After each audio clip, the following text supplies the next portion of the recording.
नमस्ते। आज हम एक प्राचीन ग्रंथ के कुछ हिस्सों पर बात करने वाले हैं।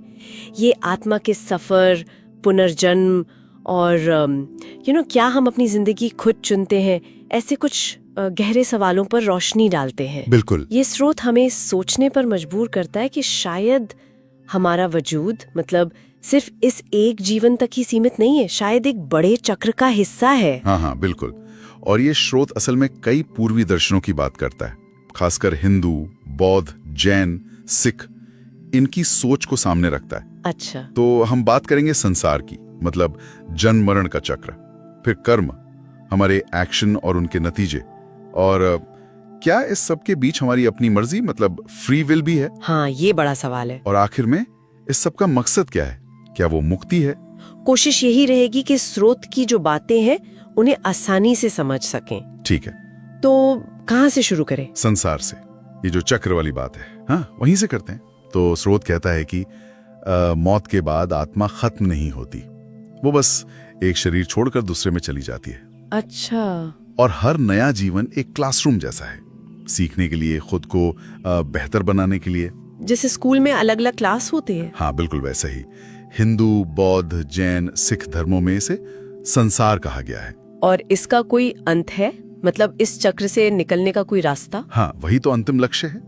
जैसे हिंदू धर्मों से मोक्ष कहते हैं, मतलब अज्ञान और कर्म के बंधन से पूरी तरह आजादी। अच्छा। बौद्ध धर्म में थोड़ी अलग बात है, वो अनात्मन या अनत्ता सिखाते हैं, मतलब कोई एक परमानेंट आत्मा या मैं नहीं है, बस चेतना का एक प्रवाह है जो अगले जन्म का कारण बनता है। तो फिर उनका लक्ष्य क्या है?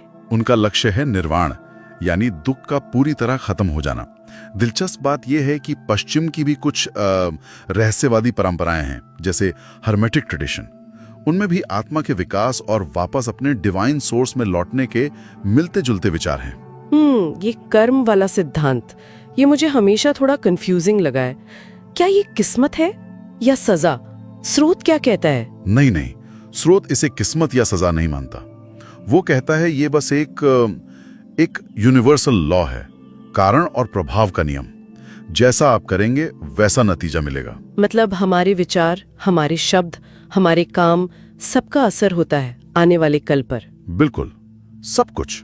लेकिन यहीं पर वो दूसरी बात आती है, स्वतंत्र इच्छा, फ्री विल। हाँ, वही। अगर कर्म सब तय कर रहा है तो हमारी मर्जी कहाँ है? देखिए, कर्म को स्रोत एक आईने की तरह बताता है।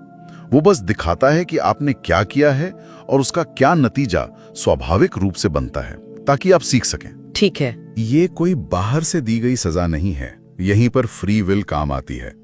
कर्म आपको हालात देता है, पर उन हालातों में रिएक्ट कैसे करना है, चुनना कैसे है, ये आपकी आजादी है। अच्छा, मतलब हम चुन सकते हैं कि पुराने पैटर्न दोहराएं या कुछ नया करें? एग्जैक्टली। या तो पुरानी गलतियां दोहराते रहो या फिर कुछ सीखो, बदलो और आगे बढ़ो। स्रोत ये भी कहता है कि कर्म सिर्फ पर्सनल नहीं होता, वो कलेक्टिव भी हो सकता है, परिवार का, समाज का। ये तो और भी कॉम्प्लेक्स हो गया।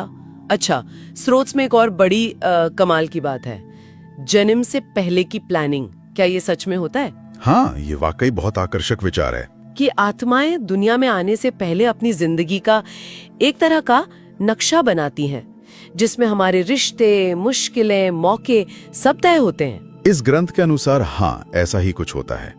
इसमें शायद आध्यात्मिक गाइड्स की मदद ली जाती है और दूसरी आत्माओं के साथ कुछ एग्रीमेंट्स भी होते हैं, जिन्हें सोल कॉन्ट्रैक्ट्स कहते हैं। Soul contracts? हाँ, इस प्लानिंग में परिवार, जगह, समय, चुनौतियां, अवसर, ये सब शामिल हो सकता है, जो आत्मा के विकास के लिए सबसे फिट हो। और स्रोत ये भी कहता है कि कभी-कभी आत्माएं जानबूझकर मुश्किल हालात चुनती हैं, सजा के तौर पर नहीं, बल्कि तेजी से सीखने के लिए। बिल्कुल, एक उत्प्रेरक के रूप में, कैटलिस्ट की तरह, ताकि आध्यात्मिक विकास तेजी से हो। लेकिन फिर जन्म के वक्त वो भूलने का पर्दा या वेल ऑफ फॉरगेटफुलनेस वाली बात, अगर सब प्लान किया था तो हम भूल क्यों जाते हैं? हाँ, ये भी एक जरूरी हिस्सा है इस थ्योरी का।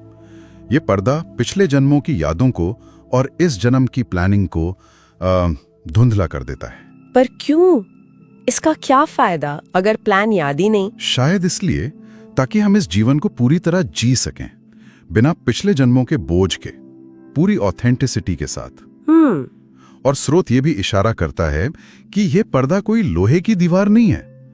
हमारी इंट्यूशन, हमारे सपने, कभी-कभी अजीब से संयोग, सिंक्रोनिसिटी जिसे कहते हैं, हाँ, वो हमें उस छुपे हुए प्लान की तरफ गाइड कर सकते हैं, इशारा कर सकते हैं। ये पर्दा शायद इसलिए जरूरी है ताकि हम हर पल अपनी मर्जी से चुनाव करें, अनुभव से सीखें, सिर्फ एक लिखी हुई स्क्रिप्ट फॉलो ना करें। ठीक है, समझ रही हूँ। तो फिर ये दुनिया, ये जो हम जी रहे हैं, इसका क्या महत्व है? ये भाग दौड़, सुख दुख। स्रोत इसे आत्मा के लिए एक बहुत जरूरी ट्रेनिंग ग्राउंड मानता है, एक स्कूल। हाँ, यहाँ जो द्वंद्व है ना, सुख दुख, प्यार डर, अच्छा बुरा, ये जो सीमाएं हैं, ये हमें समझदारी, दया, धीरज ऐसे गुण विकसित करने में मदद करती हैं। मतलब इस दुनिया की जो ठोस सच्चाई है, जो चुनौतियां हैं, वो हमें वो सबक सिखाती हैं जो शायद कहीं और सीखना मुश्किल होता। बिल्कुल, हो सकता है किसी और सूक्ष्म लोक में ये अनुभव इतने तीव्र ना हो।